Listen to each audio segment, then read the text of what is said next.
Pembacaan dari kitab Yesaya. Beginilah firman Tuhan. Sesungguhnya hambaku akan berhasil.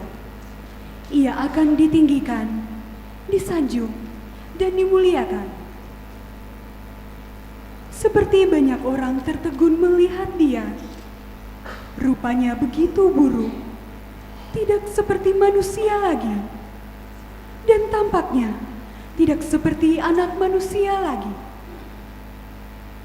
Demikianlah ia akan membuat tercengang banyak bangsa, dan raja-raja akan mengatupkan mulutnya melihat dia. Sebab apa yang tidak diceritakan kepada mereka akan mereka lihat, dan yang tidak mereka dengar akan mereka pahami. Maka mereka berkata, siapakah yang percaya kepada berita yang kami dengar? Kepada siapakah tangan kekuasaan Tuhan dinyatakan? Sebagai taruk hamba Yahweh tumbuh di hadapan Tuhan, dan sebagai tunas ia muncul dari tanah kering.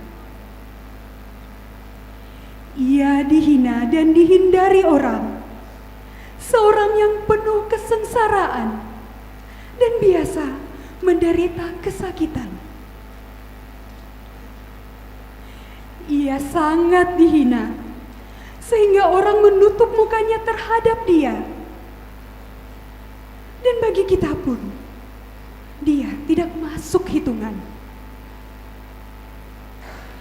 Ia tidak tampan, dan semarak pun tidak ada padanya, sehingga kita tidak tertarik untuk memandang dia.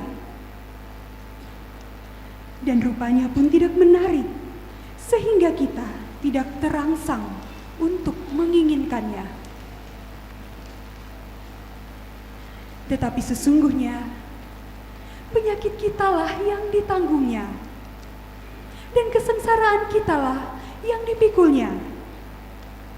Padahal kita mengira dia kena tulah, dipikul dan ditindas Allah. Sesungguhnya dia tertikam oleh karena pemberontakan kita. Dia diremukkan oleh karena kejahatan kita. Derita yang mendatangkan keselamatan bagi kita ditimpakan kepadanya, dan oleh bilur-bilurnya kita menjadi sembuh. Kita sekalian sesat seperti domba, masing-masing mengambil jalan sendiri. Tetapi Tuhan telah menimpakan kepadanya kejahatan kita sekalian. Dia dianiaya, tetapi dia membiarkan diri ditindas dan tidak membuka mulutnya, seperti anak domba yang dibawa ke pembantaian, seperti induk domba yang keluh di depan orang-orang yang menggunting bulunya. Ia tidak membuka mulutnya. Sesudah penahanan dan penghukuman ia terambil. Dan tentang nasibnya, siapakah yang memikirkannya? Sungguh, ia terputus dari negeri orang-orang hidup, dan karena pemberontakan umatku, ia kena tulah. Orang menempatkan kuburnya di antara orang-orang fasik, dan waktu mati, ia ada di antara penjahat-penjahat, sekalipun ia tidak berbuat kekerasan, dan tipu tidak ada di dalam mulutnya. Tetapi Tuhan berkehendak meremukkan dia dengan kesakitan.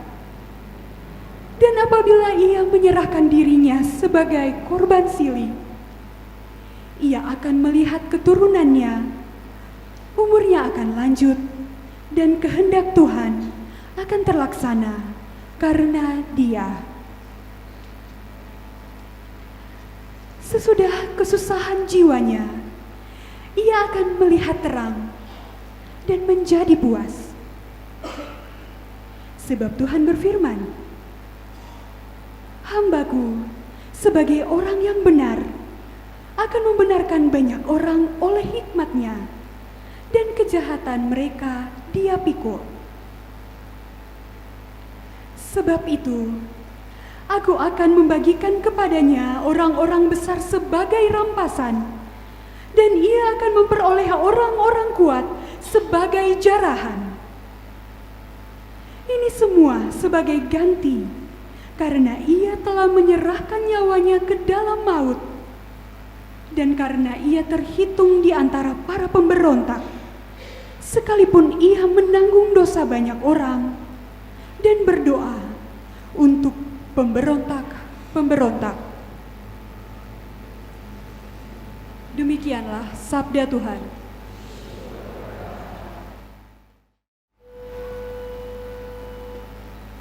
Ya Bapa, ke dalam tangan-Mu ku percayakan jiwaku.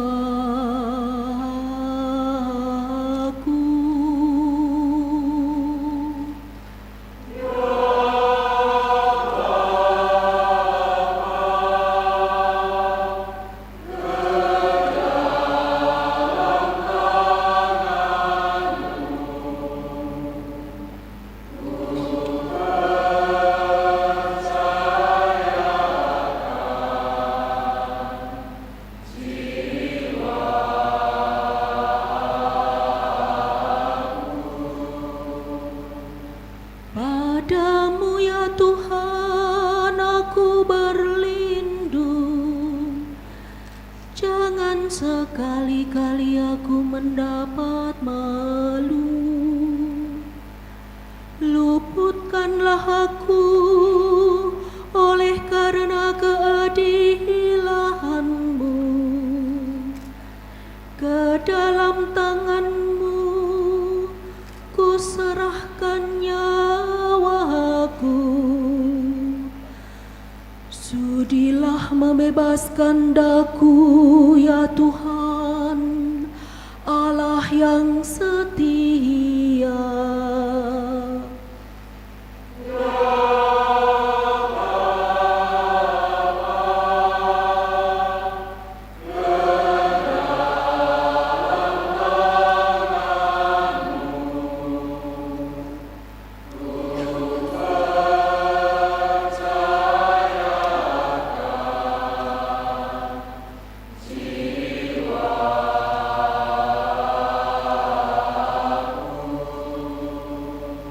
Di hadapan semua lawanku, aku tercela. Tetangga-tetanggaku merasa jijik, para kenalanku merasa ngeri. Mereka yang melihat aku cepat-cepat menyingkir. Aku telah hilang dari ingatan, seperti orang mati.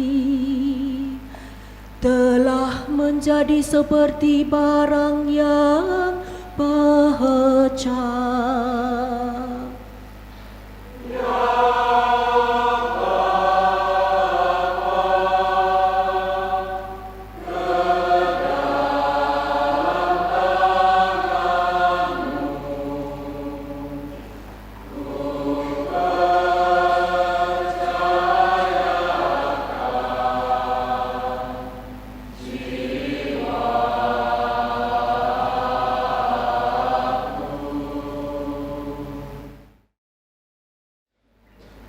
Pembacaan dari surat kepada umat Ibrani.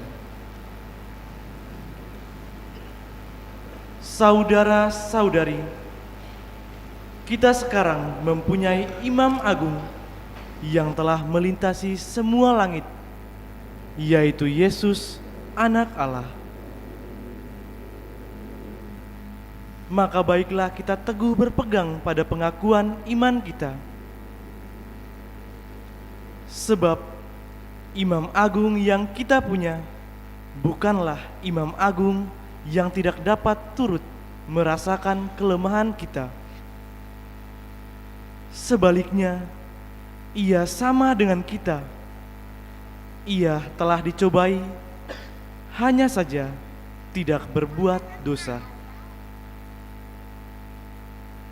Sebab itu, marilah kita menghampiri takhta keraiman Allah dengan penuh keberanian, supaya kita menerima rahmat dan menemukan kasih karunia untuk mendapatkan pertolongan pada waktunya.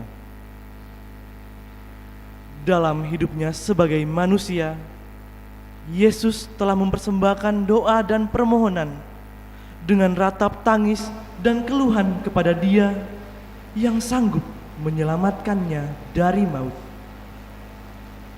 Dan karena kesalehannya, Ia telah didengarkan. Akan tetapi, sekalipun anak, Ia telah belajar menjadi taat.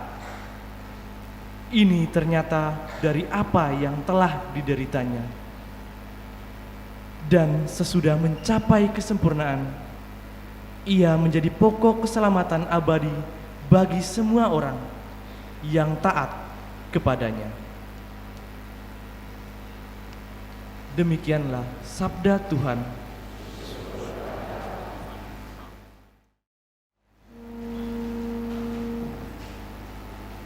Terpujilah Kristus Tuhan, Sang Raja kemuliaan kekal.